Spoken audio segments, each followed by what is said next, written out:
How's it going, everybody? Just got my copy of The Boys of BG Part 2. One of my favorite sequels from now, because it's about my life in high school. Well, part real, part fake, but it's the true story of myself in high school.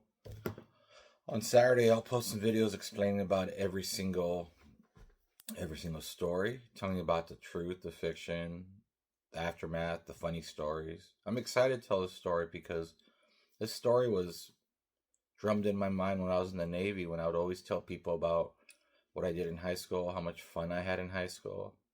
Yes, I always tell the story about me being sent to the principal. The only time in my whole life I was sent to the principal. But it was okay, though, because the girl that sent me there was pretty funny. I thought it was a pretty funny situation. I'll tell that story, too. But the whole point I make about this story is there's two dedications in this story, as you can see in the back here. Right there. It says, dedicated to Carlos's awesome mom. Carlos and me, we've been friends since 1991 when I first met him in the hallways because he was a hall monitor and I had to use a restroom. Back then, though, I had glasses they were like bottle caps. I mean, they were so bad.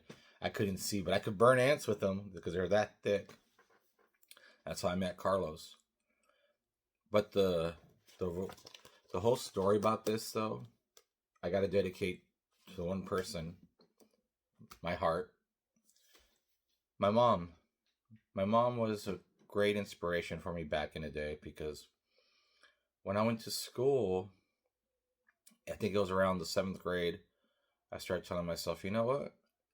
What are your plans? What are your dreams? What do you want to do in life? And then my father, my mom didn't graduate. And I thought to myself, you know what? I want to graduate to show my mom that all the hard work she did for raising us paid off. And when I graduated 8th grade, I was like, all right, I got 4 more years. A lot of times, as you all know, that I work in a grocery store. Whenever I see someone, when I check their ID and it says January of 97, February of 97, December, I get excited because it always reminds me of the time when I was going that last Christmas break you have before you graduate. And I was like, I've done it. I've made all the requirements needed to. I'm going to freaking graduate in June. I'm excited. And it was a great, great time. But I'm going to talk about that and everything on Saturday when I get back on.